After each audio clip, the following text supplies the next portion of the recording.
బైరెడ్డి మండలం పాతపేట పంచాయతీ కుప్పనపల్లి గ్రామానికి చెందిన శంకరప్ప ఏనుగు దాడిలో మృతి చెందడం చాలా బాధాకరమని పలమనేరు శాసనసభ్యులు అమర్నాథ్ రెడ్డి ఆవేదన వ్యక్తం చేశారు. గ్రామ సమీపంలో పశువులను మేపుకుంటున్న శంకరప్పపై మదప ఏనుగు దాడి చేయడంతో మృతి చెందాడు. ఈ విషయం తెలుసుకున్న ఎమ్మెల్యే స్థానికుల అధికారులు మరియు నేతలతో కలిసి పలమనేరు ప్రభుత్వాసుపత్రికి చేరుకున్నారు. శంకరప్ప మృతదేహాన్ని పరిశీలించి సంఘటనపై అటవీ శాఖ అధికారులను అడిగి తెలుసుకున్నారు. మృతుడు శంకరప్ప వికలాంగుడు కావడంతో ఏనుగు బారి నుండి తప్పించుకోలేకపోయాడని అధికారులు వివరించారు. అనంతరం మృతుని కుటుంబీకులు ఆయన్ని పరామర్శించి ప్రభుత్వం తరపున 5 లక్షల నష్టపరిహారాన్ని ప్రకటించారు. ఈ విషయాన్ని సీఎం దృష్టికి తీసుకుని వెళ్లి మరింత పరిహారం అందేలా చేస్తామని హామీ ఇచ్చారు. మరొక ప్రాణం బలైంది. ఇది చాలా రోజుల నుంచి కూడా చిత్తూరు జిల్లాలో పడమటి ప్రాంతాల్లో ఈ సమస్య రోజు రోజుకు తీవ్రమవుతూ ఉంది.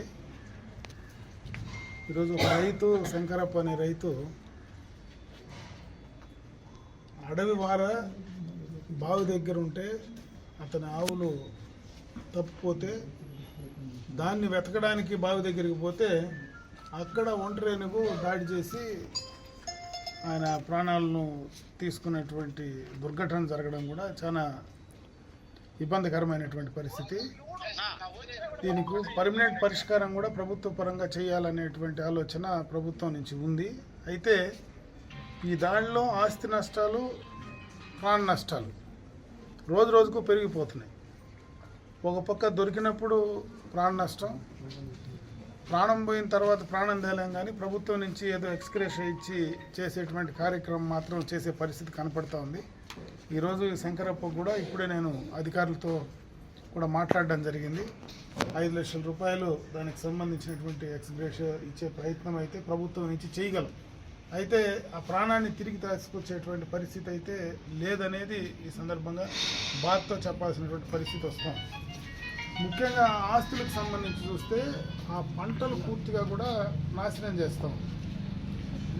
అడవి బారు ఉండేటువంటి పంటలు నేరుగా ఒక్క ఇల్లు ఉంటే, ఈ మధ్య బండమింద జరారపల్లి దగ్గర ఇంటి లోపలికే ఏనుగు వచ్చి ఇంట్లో దూరి వాళ్ళు పెట్టుకున్నటువంటి వడ్లు కానీ తినేటువంటి వాటినన్నింటినీ కూడా ధ్వంసం చేసి నాశనం చేసి మళ్ళీ రెండవ దఫా అదే ఇంటికి వచ్చి మళ్ళీ దాడి చేసేటువంటి పరిస్థితి బండమింద జరారపల్లిలో జరిగింది. ముఖ్యంగా పలమనేరులో అటు వీకోట నుంచి ఇటు పెద్ద పంజాని వరకు కూడా ఈ నియోజకవర్గంలో, అటు కుప్పం నియోజకవర్గంలో, ఇంకొక పక్క పుంగనూరు నియోజకవర్గంలో అన్ని చోట్ల కూడా ఈ ఏనుగుల దాడులు రాను తీవ్రం అవుతూ ఉన్నాయి. నేను కూడా అసెంబ్లీలో పదే కూడా ఈ సందర్భాన్ని చెప్పడం కూడా జరిగింది. దీనికి సంబంధించి ఒక పర్మనెంట్ సొల్యూషన్ కూడా ప్రభుత్వానికి విజ్ఞప్తి చేయడం జరిగింది. అది ఎంత త్వరగా వీలైతే అంత త్వరగా ఇంప్లిమెంట్ చేయాల్సినటువంటి అవసరం ఉందని చెప్పి ఈ సందర్భంగా కూడా తెలియజేసుకుంటున్నా. అంటే అధికారం వచ్చి దాదాపు 6 నెలలు అయింది. ఆ రోజు నుంచినే ఆ శాఖ మంత్రి ఎవరైతే పవన్ కళ్యాణ్ గారు ఉన్నారో, ఫారెస్ట్ మినిస్టర్ గారు, ఆయన దృష్టికి తీసుకెళ్ళాం. కర్ణాటక ప్రభుత్వంతో కూడా మాట్లాడాం. కర్ణాటక నుంచి ఆ కుంకి ఏనుగులు తెచ్చేటువంటి ప్రయత్నం కూడా చేస్తూ ఉన్నాం. దానికి సంబంధించినటువంటి నిధుల కొరత కూడా లేదని డైరెక్ట్గా అసెంబ్లీలో కూడా చెప్పడం జరిగింది. ముఖ్యమంత్రి గారికి కానీ ఆ కన్సర్న్డ్ మంత్రి గారికి కానీ ఇద్దరికి కూడా దీనికి సంబంధించి పదే కూడా చెప్పడం కూడా జరిగిందని చెప్పి తెలియజేసుకుంటున్నాను. దానికి అనువైనటువంటి ప్రాంతాన్ని కూడా ఇక్కడ ఉన్నటువంటి ఫారెస్ట్ అధికారులు ఎంపిక కూడా చేశారు. పలమనేరులోనే పక్కనే మనకు ముసలిమడుగులో దాదాపు 25 ఎకరాలు, 20 హెక్టార్లు అంటే 50 ఎకరాలు నేల కూడా ఐడెంటిఫై చేశాం. అక్కడ ట్రైన్డ్ ఎలిఫెంట్స్ తీసుకొస్తే ఇటువంటి మదమెక్కినటువంటి ఏనుగులు ఏవైతే ఉన్నాయో, ఒంటరి ఏనుగు అంటే అది మదమెక్కినప్పుడు ఆ గుంపులో నుంచి బయటకు వచ్చినప్పుడు ఇటువంటి పరిస్థితులు చేస్తూ ఉందనేది అందరికీ తెలుసు. ఆ చుట్టుపక్కల ఉండే వాళ్ళకి తెలుసు, అధికారులు ఏదో మాట్లాడుతున్నారు. దాన్ని కంట్రోల్ చేయడానికి ఆ ట్రైన్డ్ ఎలిఫెంట్స్ని తీసుకొస్తే ఈ ప్రాంతంలో దానికి సంబంధించినటువంటి ఒక ప్రాజెక్ట్ను మనం పెట్టగలిగితే ఇక్కడ ఈ ప్రాంతంలో ఆస్తి నష్టాలు, ప్రాణ నష్టాలు భవిష్యత్తులో జరగకుండా కాపాడుకోవడానికి అవకాశాలు ఉంటాయి. ఎందుకంటే గతంలోనే నేను మంత్రిగా ఉండేటప్పుడే దాదాపు ట్రెంచెస్ అన్నీ కూడా కొట్టాం. అయితే తెలివైనటువంటి ఏనుగులు ఆ ట్రెంచులు కూడా మధ్యలో ఏదైనా అడ్డం వేసి దాన్ని దాటే ప్రయత్నం చేస్తున్నారు. అక్కడక్కడ బండ్ వస్తే ఆ బండని బ్లాస్టింగ్ చేసే దాంట్లో ఇబ్బంది వస్తే దాని మీద దాటే ప్రయత్నం చేశారు. ఈరోజు కూడా టెండర్లు పిలిచారు. ఈరోజు కూడా ఏనుగులకు సంబంధించి ట్రెంచ్లు కొట్టడానికి టెండర్లు పిలిచినారు. ఇంతకు మునుపు ఎలక్ట్రికల్ ఫెన్సింగ్ వేస్తే ఆ ఎలక్ట్రికల్ ఫెన్సింగ్ను కొన్ని రోజులు భయపడతా ఉన్నాయి. మళ్ళీ ఆ ఎలక్ట్రికల్ ఫెన్సింగ్ను వేరే దాంతో పట్టి తోస్తే ఆ ఎలక్ట్రికల్ ఫెన్సింగ్ పడిపోతే మళ్ళీ దానిపైన ఏనుగులు పోయే తెలివిగా బయటకు పోయే పరిస్థితి వస్తుంది. ఎందుకంటే ఈ యొక్క జంతువు ఏదైతే ఈరోజు ఏనుగులు ఉన్నాయో మానవునికి ఉండే తెలివంతా కూడా దానికి ఉందనడానికి ఇదే ఉదాహరణ. అది కూడా చాలా తెలివిగా ఉండేటువంటి ప్రయత్నం చేస్తుంది. అన్ని ఏనుగులు కూడా ఇటువంటి ఉండవు. ఆ సందర్భంలో ఆ 3 నెలలు 4 నెలలు దానికి ఆ మదం ఎక్కినప్పుడు ఇటువంటి పరిస్థితులు జరుగుతూ ఉన్నాయి. అందుకే దానికి హ్యాంగింగ్ ఎలక్ట్రికల్ ఫెన్సింగ్ కూడా ప్లాన్ చేస్తుంది. ఈ దినము ఇప్పుడే అందిన సమాచారం వరకు వెంగవారపల్లి పెట్టు లేక తోటకరం పెట్టు ఇంకా మాకు క్లారిటీ రాలేదు. అక్కడికి స్పాట్కి మేము మనుషులు పంపించాము, మా వాళ్ళని పంపించున్నాము. కుప్పనిపల్లి బైరెడ్డిపల్లి మండలంలో ఒక వ్యక్తి అతని పేరు వచ్చి శంకరప్ప అని అతను శంకరపాత్రని ఏనుగు తొక్కేసినట్టుగా మాకు సమాచారం అంతా ఉంది. తర్వాత నేరుగా ఒకటాటిన గవర్నమెంట్ హాస్పిటల్కి రావడం జరిగింది. డాక్టర్లు పరిశీలిస్తున్నారు. మరి ఏం జరిగిందో విషయం ఇంకా మనకు అర్థం కావడం అక్కడ విచారణ చెప్తే కానీ హాస్పిటల్ వస్తుంది. మరి అడవిలోకి వెళ్ళాడా లేకపోతే బయట జరిగిందా ఏమి మాకు కన్ఫర్మేషన్ కావాల్సింది వస్తుంది.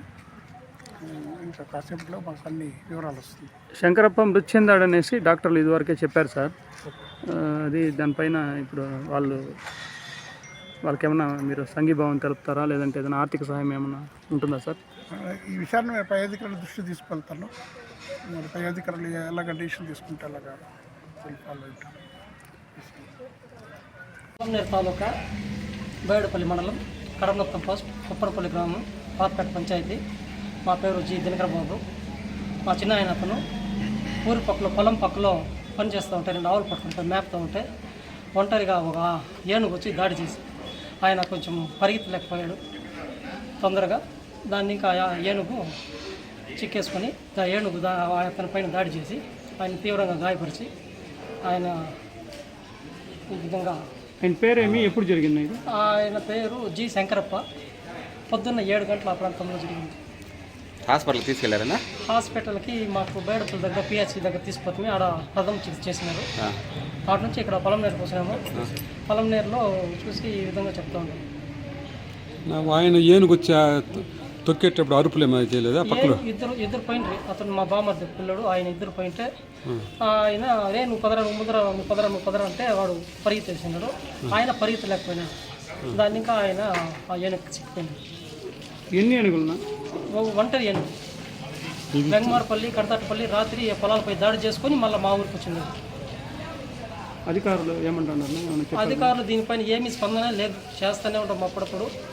అధికారులు ఏమి స్పందించడం లే. ఈ విషయం పైన ఏమన్నా మాట్లాడినారా మీకు? ఇప్పటి వరకు ఈ విషయంగా ఏం మాట్లాడలేదు.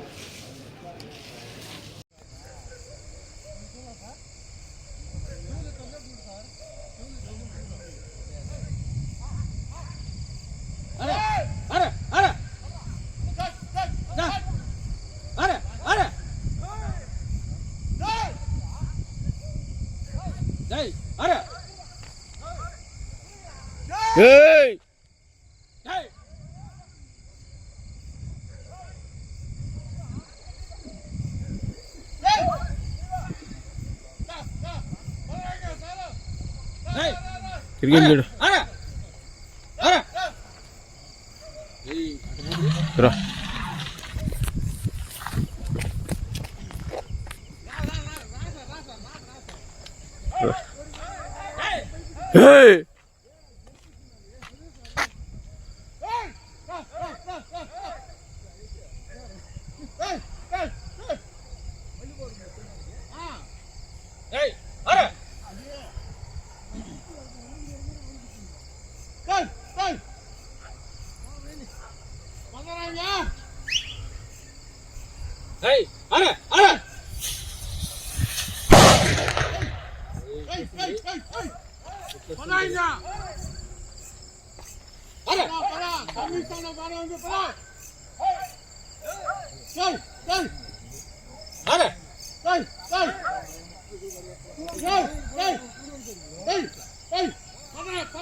అట్లా తిరిగేస్తున్నారు మళ్ళీ